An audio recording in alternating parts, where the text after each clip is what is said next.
Hello and welcome to learn with Hema's class. My dear students, आज मैं आपको कराने वाली हूँ स्टैंडर्ड 10th का हिंदी सब्जेक्ट और उसके दूसरे इकाई का 8th चैप्टर, जो कि एक पोएम है अपनी गंध नहीं बेचूंगा, जिसे लिखा है बाल कवि बैरागी जी ने। बहुत ही सुंदर पोएम है ये हमें समझाती है। इस पोएम के द्वारा हमें ये बता रहे हैं कवि कि हमें किस तरीके से अपने सेल्फ रिस्पेक्ट को बनाए रखना है। किसी भी हालत में अपने सेल्फ रिस्पेक्ट को हमें नहीं गंवाना है। तो ये पूरा पोएम मैं आपको एक्सप्लेन करूंगी लाइन बाय लाइन। इसके क्वेश्चन एंड आंसर्स मैं आपको नेक्स्ट वीडियो में करूंगी और ये डेफिनेटली 1-2 दिन में ही आ जाएगा। आगे बढ़ने से पहले एक छोटी सी रिक्वेस्ट, वो ये कि यदि आप मेरे चैनल के सब्सक्राइबर नहीं हैं तो ज़रूर से सब्सक्राइब कीजिए मेरे चैनल को लर्न विद हेमा को, और साथ ही साथ अपने फ्रेंड्स के साथ में भी इन वीडियोस को ज़रूर से शेयर कीजिए। तो क्विकली, बिना वेस्टिंग टाइम, हम आगे बढ़ते हैं। अपनी गंध नहीं बेचूंगा, बाल कवि बैरागी द्वारा। चाहे कभी सुमन बिक जाए, चाहे ये उपवन बिक जाए, चाहे सो फागुन बिक जाए, चाहे पर मैं गंध नहीं बेचूंगा, अपनी गंध नहीं बेचूंगा। तो यहाँ पे स्टार्ट ही उन्होंने एक बहुत ही जबरदस्त डिटर्मिनेशन के साथ में किया है पोइट्री की लाइंस को, कि वो कह रहे हैं कि चाहे जो भी हो जाए।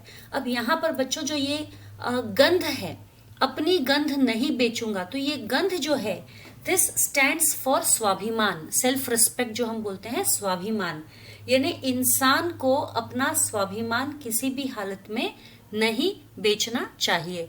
तो फूलों के द्वारा यहाँ पर ये पूरा एग्जाम्पल हमें बताया गया है कि फूल कहता है कि चाहे सभी सुमन बिक जाए, कि चाहे जितने भी फूल है मेरे आसपास में वो सभी बिक जाए, यानी चाहे सभी इंसान अपना स्वाभिमान बेच दे, चाहे ये सारे उपवन बिक जाए, यानी जिस बगिया में, जिस बागान में ये सारे फूल उग रहे हैं, खिल रहे हैं, चाहे वो सारे के सारे बिक जाए, चाहे 100 फागन बिक जाए। फागन महीने का नाम है, हिंदी कैलेंडर में फागन एक महीना है जिस मौसम में बहुत सारे फूल हमें खिले हुए नजर आते, जो नए नए खिलते हैं फूल। तो चाहे 100 फागन बिक जाए, चाहे ऐसे 100 महीने बिक जाए जिन महीनों में फूल खिलते हैं, तो चाहे सब कुछ बिक जाए जो हमारा अस्तित्व रखते हैं, हमें जिंदा रहने के लिए जो जरूरत है, चाहे सब कुछ बिक जाए, लेकिन फिर भी मैं अपनी गंध नहीं बेचूंगा। अर्थात फूल कहता है मैं अपना स्वाभिमान नहीं बेचूंगा। स्वाभिमान बेचने से बेहतर है मैं मरना समझूंगा। तो वो हमें आगे लाइन में बताएंगे। तो यहाँ पे बहुत ही स्ट्रांगली ये स्टार्ट किया है लाइन को कवि ने, बाल कवि बैरागी जी ने, कि चाहे जो हो जाए, चाहे सारे के सारे फूल बिक जाए, मतलब मेरे साथ के जितने भी लोग हैं वो सारे चाहे अपना स्वाभिमान छोड़ दे, चाहे सारे उपवन बिक जाए, यानी सारे इस दुनिया में जहां इंसान जीते हैं सारे लोग बिक जाए, चाहे 100 फागन बिक जाए, यानी चाहे 100 सदियां बिक जाए जब इंसान जन्म में लेता है, लेकिन फिर भी मैं अपना स्वाभिमान नहीं बेचूंगा, मैं अपनी गंध नहीं बेचूंगा। जिस डाली ने गोद खिलाया, जिस कोंपल ने दी अरुणाई, लक्ष्मण जैसी चौकी देकर जिन कांटों ने जान बचाई, इनको पहला हक आता है चाहे मुझको नोचे तोड़े, चाहे जिस मालिन से मेरी पंखुरियों के रिश्ते जोड़े, ओ मुझ पर मंडराने वालों, मेरा मोल लगाने वालों, जो मेरा संस्कार बन गई वो सौगंध नहीं बेचूंगा, अपनी गंध नहीं बेचूंगा। तो यहाँ पे कवि कहते हैं, आगे बढ़ते हैं, कवि कहते हैं कि जिस डाली ने गोद खिलाया, यानी जिस पेड़ पर, जिस पौधे के जिस डाली पर मैं खिला हूं, तो जिस डाली ने मुझे गोद खिलाया है, जिस कोंपल ने दी अरुणाई, कोंपल मतलब जो नए नए पत्ते आते हैं ना झाड़ में, पौधे में आगे, तो उन पत्तों से जिससे मुझे अरुणाई मिली है, अरुणाई मतलब मुझे मेरा रंग मिला है, रोशनी, मेरा रंग मिला है, लक्ष्मण जैसी चौकी देकर जिन कांटों ने जान बचाई। अब जैसे लक्ष्मण रेखा, हमें पता है रामायण में लक्ष्मण जी सीता को जब वनवास में थे तो सीता जी को कहा गया था लक्ष्मण जी ने कि वो उन्होंने एक लाइन सी बना दी थी कुटिया के चारों ओर, कहा था कि इस लाइन से बाहर आप कदम मत रखना सीता जी को। तो लक्ष्मण जी ने वो लाइन बनाई थी, इसीलिए उसे हम लक्ष्मण रेखा कहते हैं। तो वो लक्ष्मण रेखा के समान, लक्ष्मण रेखा के अंदर सीता जी एकदम सुरक्षित थी, उसके बाहर आते ही रावण ने उनका हरण कर लिया था। तो बिल्कुल वैसे ही ये फूल कहते हैं कि लक्ष्मण जैसी चौकी देकर यानी कि एक मेरे लिए पहरेदारी, जिस तरह से लक्ष्मण जी ने सीता मैया के लिए एक लकीर खींची थी, बिल्कुल उसी तरीके से मेरे लिए भी ये कांटे जो है वो लक्ष्मण रेखा के समान ही है। इन कांटों ने मुझे बहुत बचाया है, क्योंकि कई बार क्या होता है कि छोटे बच्चे फूल तोड़ने जाते हैं, कांटे चुभते हैं तो वो रह जाते हैं। कई भौरे भी आते हैं फूल पर मंडराने के लिए, लेकिन कांटों के कारण वे भौरे दूर हो जाते हैं, वो तो फूल बच जाता है। तो इसीलिए कहते हैं कि लक्ष्मण जैसी चौकी देकर जिन कांटों ने जान बचाई। तो मतलब ये जो कांटे हैं वो लक्ष्मण की तरह मेरा काम कर रहे थे, लक्ष्मण की चौकी की तरह मेरा काम कर रहे थे, मेरी रक्षा कर रहे थे। तो डाली, कोम्पल और ये कांटे, ये तीनों ने ही मेरी जान बचाई है, मुझे जीवन दान दिया है। तो क्योंकि इन्होंने मुझे जीवन दान दिया है, इन्होंने मेरी जान बचाई है, इसलिए सबसे पहला हक मेरी जान पर अगर किसी का आता है, मेरी जिंदगी पे अगर किसी का आता है, तो वो है ये तीन। कौन? डाली, कोम्पल और कांटे। और वैसे ही हमारी जिंदगी में हमें जीवन किसने दिया है? हमारे माता पिता ने। और हमें रोशनी किसे दी है? रोशनी किसने दी है? हमारे माता पिता ने। वैसे ही हमारी जान कौन बचाता है? हमारे माता पिता बचाते हैं, हमें हर मुसीबत से रक्षा करते हैं, हमें घर देते हैं रहने के लिए, छत रहते हैं हमारे लिए, हमें सर्दी बुखार मौसम हर चीज, किसी भी चीज से हमें बचाते हैं, दुश्मनों से बचाते हैं, बुरी नजर से बचाते हैं, हमेशा हमें संभाल के रखते हैं। तो बिल्कुल उसी तरीके से हमारे जिंदगी का पहला हक उनके ऊपर है। तो ये फूल जो कहता है, जिन्होंने मुझे जीवन दिया है, जिन्होंने मेरी जान बचाई है, मुझ पर पहरा रखा है मेरी जान बचाने के लिए, तो मेरे जीवन का सबसे पहला हक उन्हीं को आता है। वो चाहे जो करे मेरे जीवन के साथ में, चाहे मुझको नोचे तोड़े, यानी चाहे वो मेरा पूरा जीवन मुझसे मांग ले, हर जिस तरीके से वो मेरे जीवन का उपयोग करना चाहे वो कर सके, चाहे जिस मालिन से मेरी पंखुड़ियों के रिश्ते जोड़े, यानी चाहे जिसके साथ में भी मेरा रिश्ता जोड़े। तो कवि यहाँ पे कहते हैं फूलों के द्वारा कि उनके लिए मेरा सब कुछ न्यौछावर है, उनके लिए वो जो चाहे जैसा चाहे मेरे लिए कर सकते हैं। तो इसीलिए कवि कहते हैं कि फूल के द्वारा कि ओ मुझ पर मंडराने वालों, मेरा मोल लगाने वालों, ओ मुझ पर मंडराने वालों। और भी कई लोग होती हैं जिनकी नजरें होती है फूलों पर, तो मुझ पर मंडराने वालों, मेरा मोल लगाने वालों की क्या कीमत मेरी लगाना चाहते हैं, मेरी जो कीमत लगाने वाला हो, उन सभी को वो कहते हैं कि ये जो स्वाभिमान है ये मेरा संस्कार बन चुका है, जो मेरा संस्कार बन गई वो सौगंध नहीं बेचूंगा। मतलब ये स्वाभिमान ही मेरा संस्कार है, तो अपने संस्कार को मैं कैसे बेच दूं?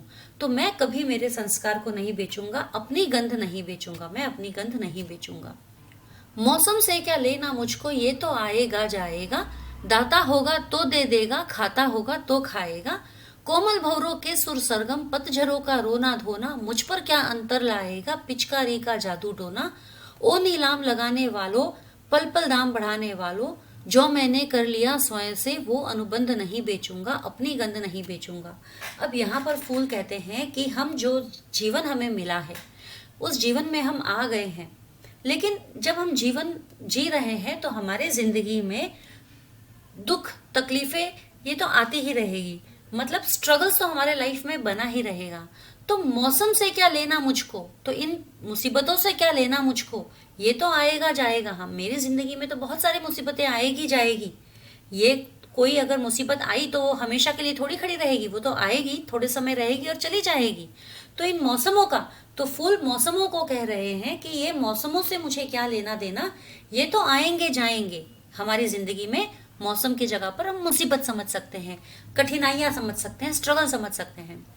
दाता होगा तो दे देगा, कुछ सिखाना होगा उस स्ट्रगल को हमें, उस मुसीबत को हमें तो सिखा जाएगा, और कुछ हमसे छीनना होगा तो भले छीन ले जाएगा।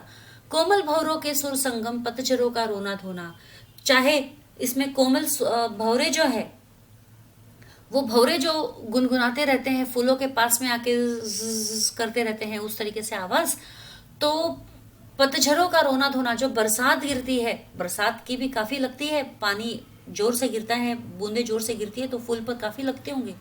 तो कोमल भौरों का सुर संगम, एक तो उनका भौरों का गूंजना, और जो पतझरों का रोना धोना, सरगम, पतझरों का रोना धोना यानी पतझर एक मौसम है जिसमें पत्ते गिरते हैं, फूल के पत्ते मतलब सूखते हैं, पत्तियां गिरते हैं, झाड़ के पत्ते गिरते हैं।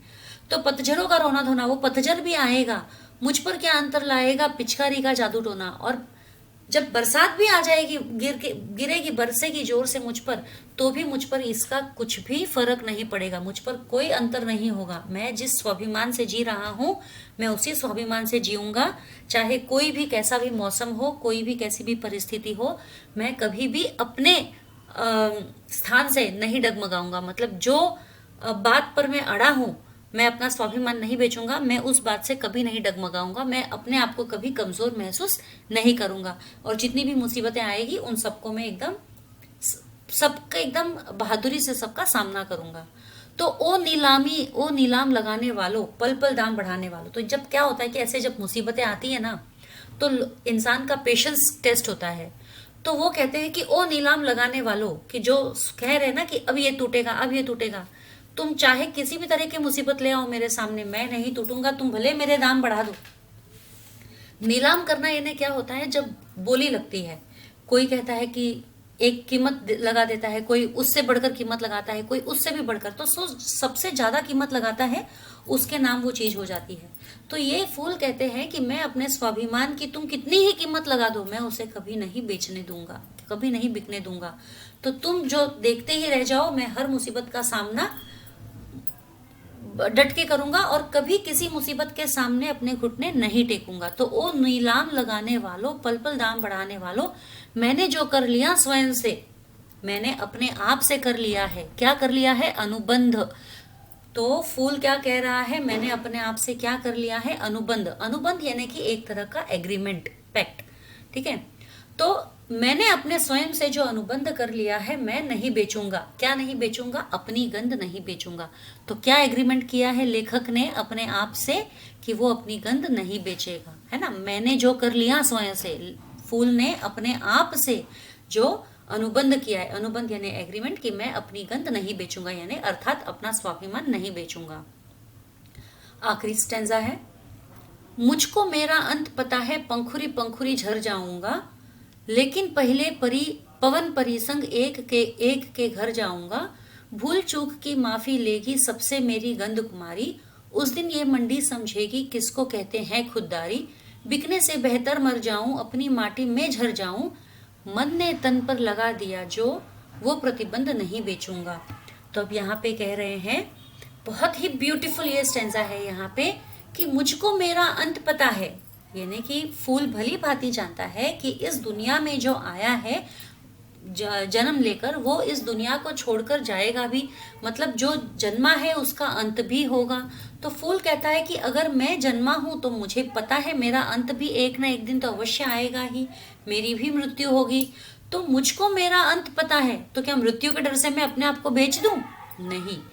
वो कहता है मुझको मेरा अंत पता है, मृत्यु पंखुरी पंखुरी झर जाऊंगा, मतलब मुझे पता है कि एक ना एक दिन तो वो आएगा ही जब मेरी पंखुरियां सूख जाएगी और मैं, वो झर जाएगी, और वो झर जाएगी, मिट्टी में मिल जाएगी।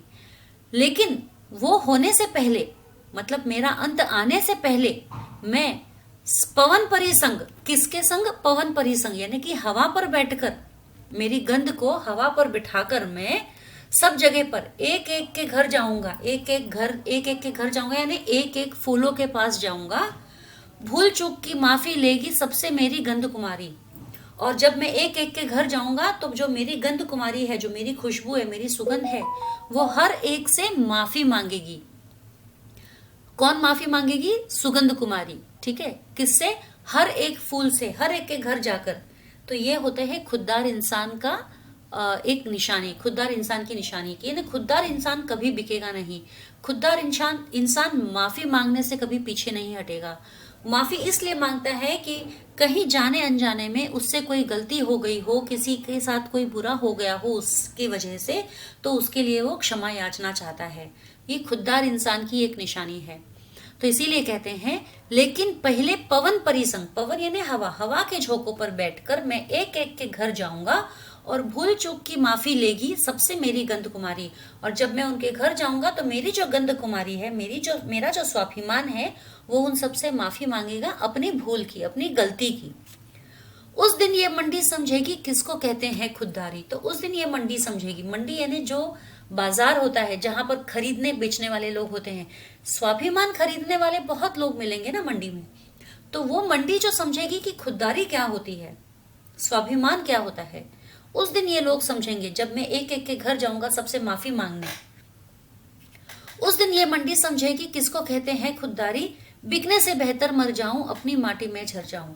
तो बिकने से पहले, इससे पहले कि कोई मेरा मोल लगाए, इससे पहले कि मैं बिक जाऊं, इससे तो पहले यही बेहतर होगा कि मैं मर जाऊं, अपनी मट्टी में, अपने मिट्टी में मिल जाऊं, है ना, अपनी माटी में झर जाऊं, मतलब अपनी माटी से मिल जाऊं, उसके अंदर मिल जाऊं।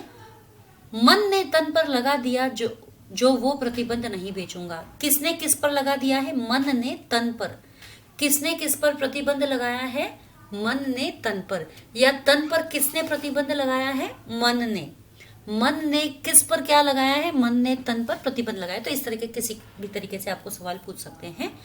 मन ने तन पर लगा दिया जो वो प्रतिबंध नहीं बेचूंगा। तो मेरे मन ने, मेरी इच्छा से, स्वयं से मैंने अपने तन पर, अपने शरीर पर एक प्रतिबंध लगाया है, एक प्रतिबंध लगाया है, यानी कि एक ऑब्स्टेकल लगाया है कि मैं अपनी गंध जो है किसी कीमत पर नहीं बेचूंगा, अपनी गंध नहीं बेचूंगा। तो यहाँ पे ये पूरा पोइट्री एक्सप्लेनेशन मेरा हो गया है। क्वेश्चन आंसर्स मैं आपको दूसरे वीडियो में करा दूंगी। अगला वीडियो 1-2 दिन में आ जाएगा और आपके एग्जाम से पहले पहले मैं सारे चैप्टर्स करा दूंगी, डोंट वरी। तो आज के लिए इतना ही, जल्दी मिलेंगे अगली वीडियो में। तब तक के लिए stay safe, stay secure. Thank you.